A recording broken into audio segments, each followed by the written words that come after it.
അയ്യോ അമ്മേ. അതാരാ? എന്തു പറ്റി ചേട്ടാ?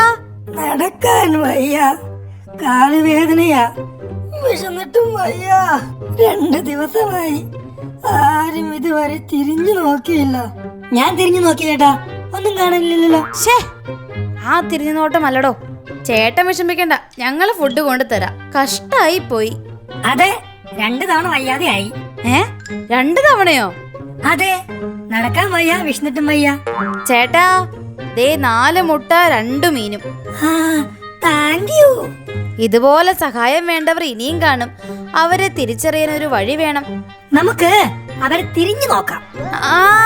ഐഡിയ. ഗുഹയ്ക്ക് മുന്നിൽ കല്ല് വെച്ചാ മതി. സഹായത്തിന് കല്ല് വായിക്കൂ. ഗുഹയിൽ നിന്ന് പുറത്തിറങ്ങാൻ പറ്റാത്തവരിൽ സഹായം വേണ്ടവർ ഗുഹയ്ക്ക് മുന്നിൽ ഒരു കല്ല് വെച്ചാൽ മതി. അത് കാണുന്നവർ അവർക്കും വേണ്ട സഹായം ചെയ്യണം. 2 കല്ല് വെച്ചാൽ 2 പേർ സഹായിക്കണോ? സ്വന്തമായി ഗുഹയില്ലാത്തവർ എവിടെയാ കല്ല് വെക്കേണ്ടത്? കല്ല് വെക്കാൻ സഹായിക്കണോ? ഞാൻ കല്ലല്ല ചേട്ടാ. സഹായം വേണോ? അത് കല്ല് വച്ചതല്ല, ഗുഹ അടച്ചതാ. മീനുകൾക്ക് വെക്കാൻ കല്ല് കൊടുത്തതാ. 2 ദിവസമായി ഷെരുവിനെ കാണാനില്ലല്ലോ. അതാരാ? അതാരോ വരുന്നല്ലോ വഴിക്ക്. നമുക്കൊരു സഹായം വേണ്ടി വന്നപ്പോ ആരുമില്ല.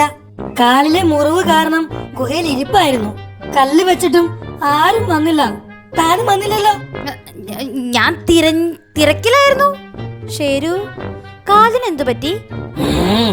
മലയിൽ നിന്ന് കല്ലുകൾ ഉരുണ്ടു വന്നു, കാലിൽ ഇടിച്ചു. ദാ അതിലൊരു കല്ല് ഞാൻ സഹായത്തിന് വെച്ചതാ.